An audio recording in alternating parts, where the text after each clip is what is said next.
The First Reformed Church of Saddleburg presents to you a special episode of Christopher's Chat, commemorating Jesus' triumphant entry into Jerusalem.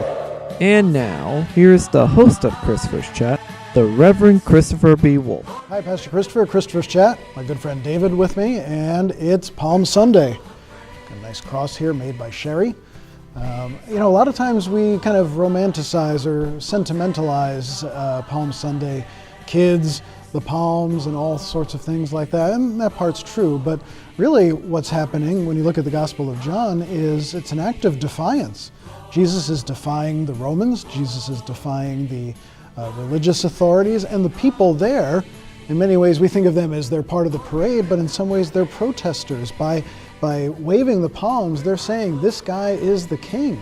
And nobody in Jerusalem would have, the officials wouldn't have liked that.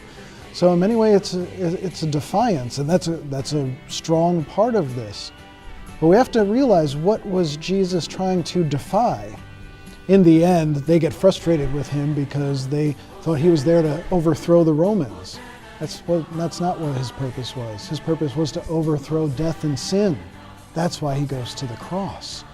And so often we are passive against sin and death, and we think, well, it just happens to us. Well, Jesus is defiant in the face of that.